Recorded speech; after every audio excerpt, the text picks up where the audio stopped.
Bonjour à toutes et à tous. Aujourd'hui un oral qui est tombé à l'école polytechnique dans lequel on se donne à résoudre dans la domaine de R l'équation matricielle x transposée plus x égale la trace de x fois a. Bon, avant de commencer la vidéo, je tiens à vous remercier de votre énorme soutien, des commentaires super gentils et super adorables qui m'encouragent. Ça fait vraiment plaisir. C'est rare parce que il y a beaucoup de commentaires aussi qui me critiquent vivement sur ma tonalité, sur le débit de parole. Je suis d'accord que le débit de parole est des fois saccadé, mais bon, au point d'écrire certaines choses des fois sur quelqu'un que vous ne connaissez même pas sur internet, c'est ça qui me choque énormément. Je fais juste des vidéos de maths, c'est pas si sérieux que ça les gars. Bref. Donc je tiens à vous remercier. Donc on se donne à résoudre dans les domaine de R, l'équation matricielle x transposée plus x égale la trace de x fois a. L'inconnu x, ok? C'est pas a l'inconnu. Bon, qu'est-ce qu'on a envie de faire dans ce genre d'exercice? C'est toujours de trouver une disjonction de cas pour traiter tous les sous-cas qu'on peut avoir et ainsi avoir toutes les solutions. La disjonction de cas ici qui serait sympa à faire, ce serait selon si ce scalaire-là est nul ou pas. Est-ce que trace de x est nul ou pas? Mais en fait, on va voir que si trace de x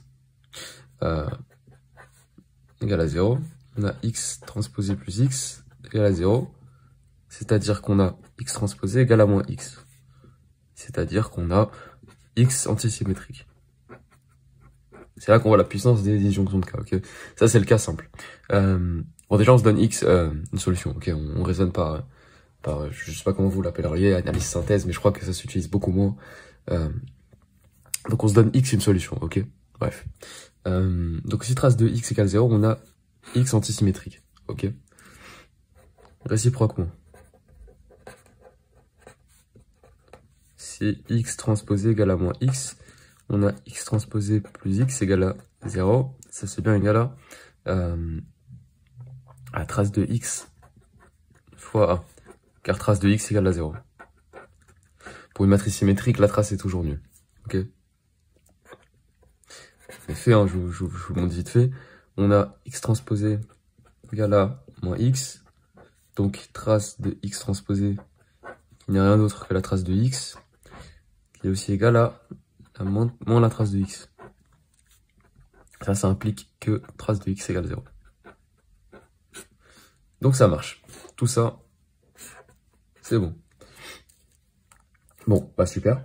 Maintenant, le cas compliqué, si trace de x est non nul.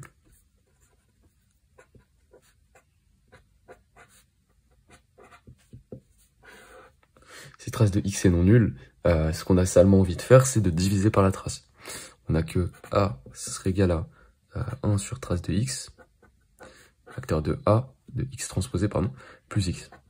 Ok. Qu'est-ce qu'on remarque là? On a a transposé qui est égal à a. Ok. Donc, a appartient à Sn de R. Qu'est-ce qu'on remarque de plus? Le seul truc qu'on peut faire ici, c'est peut-être passer au déterminant, peut-être passer à la trace. Faire des choses qu'on connaît hein, sur ce genre d'équation. L'idée sympa, c'est de prendre la trace. Ok, vous prenez la trace. On a trace de A qui est égale à 2 traces de X sur trace de X. Car vous avez que la trace de X transposée, c'est la trace de X. Ok, vous avez cette égalité-là. Et par la linéarité de la trace, vous avez que trace de X transposée plus X égale à 2 fois la trace de x, ok. Donc on obtient ça, donc en fait, trace de a, c'est égal à 2. Bon, super. On a asymétrique, on a trace de a égale à 2. Maintenant, que faire? Ça serait exploiter ce truc-là, cette équation-là. Je sais que ça énerve beaucoup de gens quand je dis ce truc-là, mais je pense pas que c'est nécessaire, si visuellement vous voyez ce que c'est, de toujours devoir tout dire. Je veux bien qu'à l'écrit, ce soit plus rigoureux, mais bon, n'hésitez pas à me dire si ça vous dérange. Bref.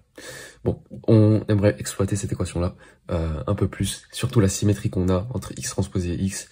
Je vous propose de faire un truc un peu astucieux, c'est d'écrire ça comme excusez-moi, x moins trace de x a sur 2, plus x transposé moins trace de x a sur 2. Vous remarquez que là, enfin cet élément-là, moins cet élément-là, font bien moins trace de x fois. Ok. Bon, donc ça c'est égal à 0. Là, on veut exploiter la symétrie. Je réécris l'équation qu'on a obtenue.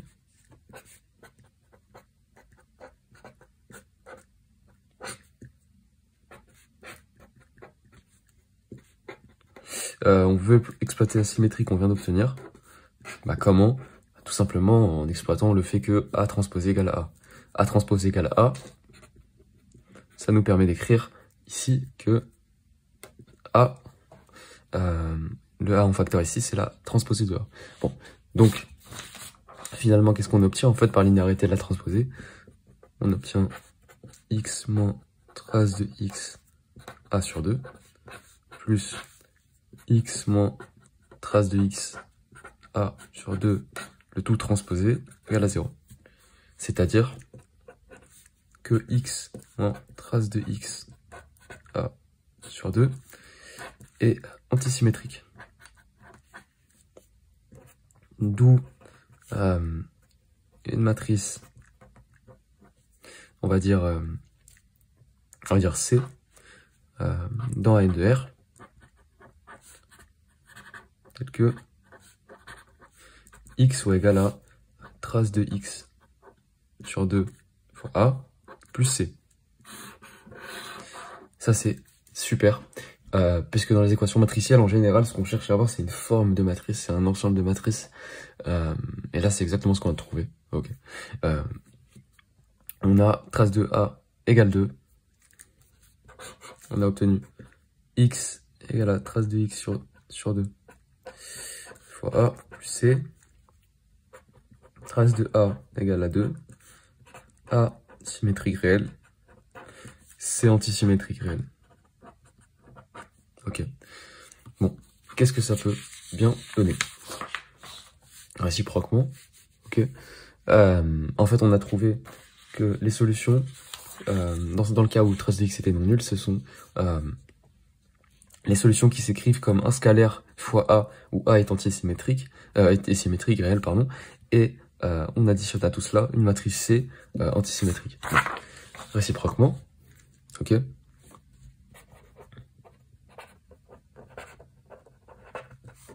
Si on aurait trace de A égale 2, A symétrique réelle, C antisymétrique réel, et x égale à lambda A plus C, lambda réel, qu'est-ce qu'on a? On obtient x transposé plus x qui est égal à lambda A transposé plus C transposé plus lambda A plus C.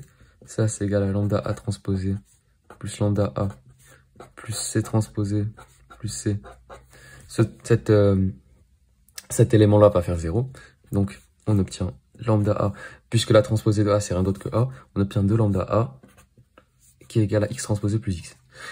Or, on a trace de x transposé plus x qui est égal à lambda de lambda trace de A. C'est seulement si 2 traces de x égale à 2 lambda trace de A. Ok, vous utilisez la linéarité de la trace plus le fait que trace de x transposée c'est trace de x. Ici on peut éliminer les deux, diviser par 2. On obtient trace de x qui est égal à lambda trace de A. Puisque trace de A c'est par hypothèse égale à 2, vous obtenez lambda égale à trace de x sur 2. Donc en fait, x transposé plus x, c'est égal à, puisqu'on a un facteur 2 ici, trace de x fois A. Donc, nous la réciproque, validée. Valide. Ok, donc en fait, on a trouvé l'ensemble des solutions. Ok. Si x transposé plus x égale à trace de xa, on a x appartient à l'ensemble des lambda a plus, on va dire, c, lambda réel, A symétrique réel, tel que trace de A égale à 2, C antisymétrique réel, union, l'espace des matrices antisymétriques en fait, union à n de R. Voilà. Donc ça conclut l'exercice. Je vous remercie d'avoir regardé et à une prochaine fois pour une nouvelle vidéo.